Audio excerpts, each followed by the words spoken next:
Good morning. Welcome to another episode of the Bear Trap on the Boomer Bust channel. I'm your host, Terry, and today, man, I woke up, after all the excitement of the draft and everything.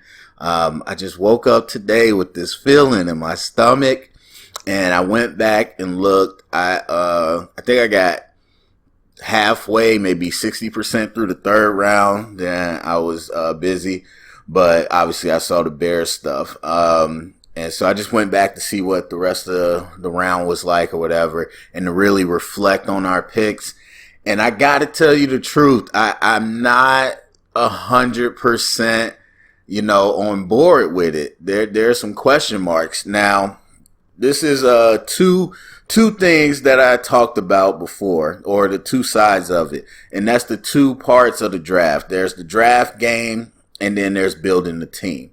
When you talk about the draft game, you look at Kyler Gordon, a person that people who in the media rank things, do mock drafts, all that good stuff, had him as a potential or likely first round prospect.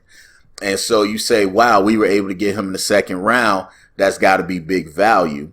And then Brisker, who for a long time was ranked as the first, if not the first, but the second best safety next to Kyle Hamilton. And, I think Scene took over from Georgia, but still you're probably like, oh, okay, that's a good pick. Now, that's the draft game. Now, if you look at building a roster, that's a little bit of a different question. The positions I'm fine with. You've heard me talk about the targets that I want. I've talked about our draft or our positions on the team, on the roster prior to the draft, but you can check that out. I've talked about that. I'm fine with corner. A lot of people are just like, receiver, we got to get a receiver. I'm like, receiver's not my first priority. Like, yes, we could add to that, but I think where we are right now, it's not a huge need. But at the same time, I'm like, there's other positions we need to address. And I'm not saying I'm upset with the positions we addressed. If you said, Terry, I can tell you 100% the Bears are taking a corner or safety receiver, I wouldn't be horribly mad at that. Now, who we got? Bruh. So, first of all, we have Roger Mccreary, my boy, goes super early in the second round. And I'm just like, look, we'll see what happens. I think he went to the Titans, and I think that'll be a good spot for him to learn. But I say he's a first-round talent. His man-to-man skills, I don't know, man. I don't really know. I know the 40 time wasn't what a lot of people like, but like I said, you watch him stick Jamison, Williams, and Mechie at Alabama, that tells you all you need to know. Dude's nasty, but he goes third in the second round to the Titans, and my heart dropped. I'm like, oh my God. Okay, let's just keep moving. And then my boy, Mechie actually goes after us, so we had a chance to get Mechie. And Mechie was somebody that a lot of people was saying, oh, the injury's one thing, but at tape, he might be a third round, second round guy. And I'm like, I don't understand that. Mechie might be the best receiver to me, and then I saw some people saying, a few people, and of course there's like actual NFL people that like him, but I didn't hear that buzz. And then sure enough, now again, it might have been just one team. It only takes one team to draft you, but I feel like Mechie, to the real evaluators, people knew he was a top tier receiver. And so we had a chance to get Mechie, so that does upset me. Now we go with Kyler Gordon. If you listen to my prospect breakdown and rankings, Kyler Gordon and Trent McDuffie are two guys that I really didn't get to talk a ton about. And I'm sure people have already watched the highlights or will be watching the highlights. Washington runs what's called a press bail system, and they bail out into coverage. Now, that is fine mixed in, but when you do it every single play, what you're not going to see is the corner's ability to bump and run, jam off the line. What you're not going to see is their ability to match with their feet or route off the line.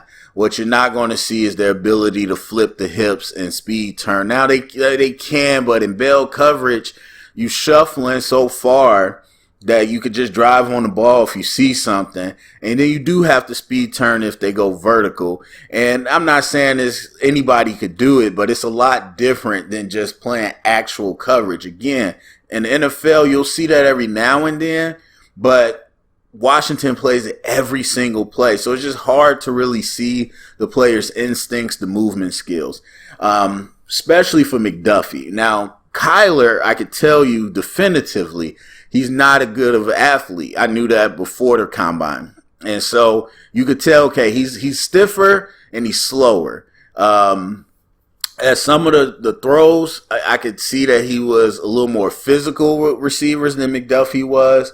So I'm like, okay, I had this idea of a more cover 2 corner. So us picking him isn't crazy. And again, it's hard for me to really say definitively, what he is and whatnot.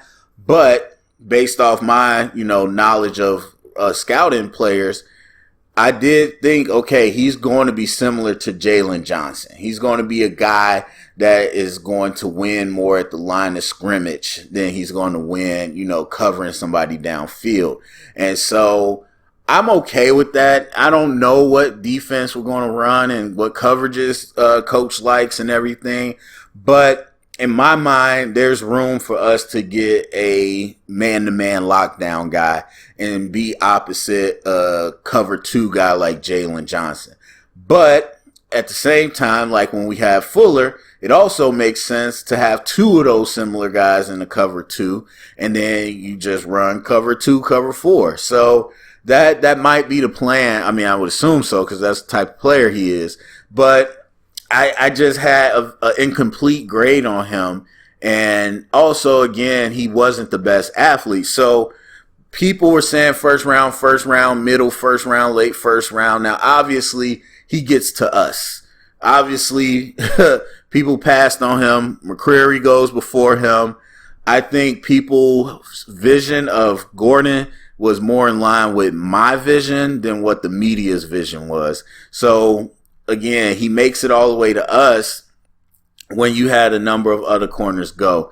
And then when there was also Andrew Booth, who ends up going to the Vikings, and he's a 10 times, 20 times better prospect, but he has a core muscle injury that some people are really scared of. And so some people know about that. But Andrew Booth, to me, is a top 15 type prospect.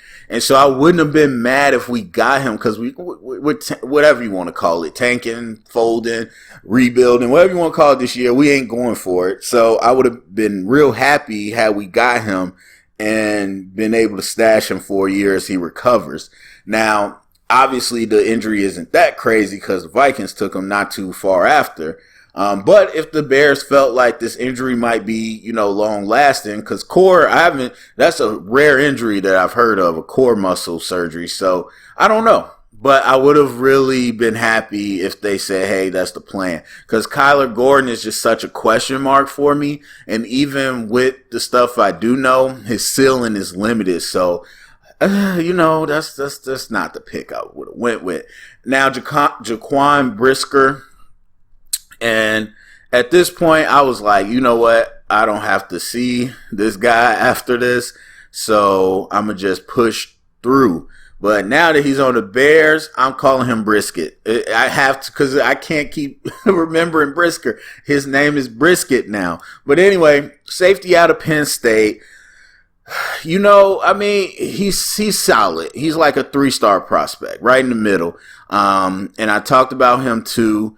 The thing with him is he has like a free safety body, but he plays like a strong safety. Now, the thing is, we need a strong safety. We need somebody that's going to be able to do all that. And he had his workout, which was solid. I mean, a little under 4.5, 34.5-inch vert, good broad jump. I mean, so he showed that, okay, he's decently athletic. And it's not that I ever thought he was slow, but if you watch the film, not the highlights, he literally is always in the box. Like, I rarely saw him in the back end. And you look at his build, at least for me, I mean, 6'1", 199, I'm like, okay, that's more like a free safety. And you look at his frame, but he likes to hit. He plays like an extra linebacker.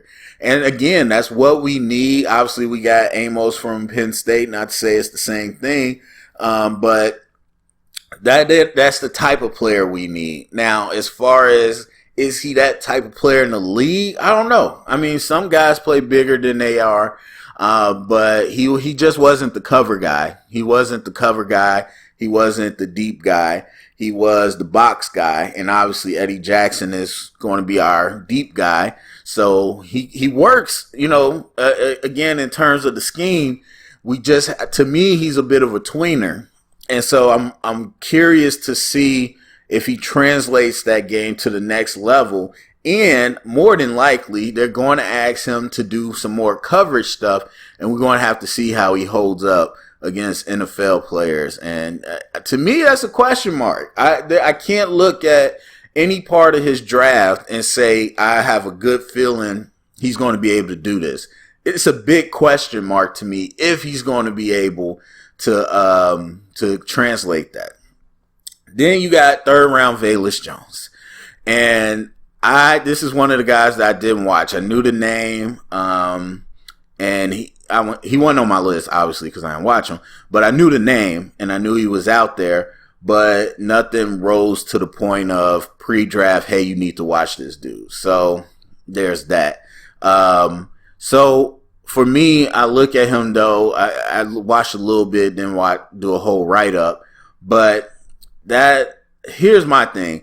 At this point, I don't think like, oh my God, there was some great receivers still left. So I'm not super mad at that, to be honest with you. As far as like you passed up a different receiver, like Mechie should have been the pick before, but there were some good players still on the board.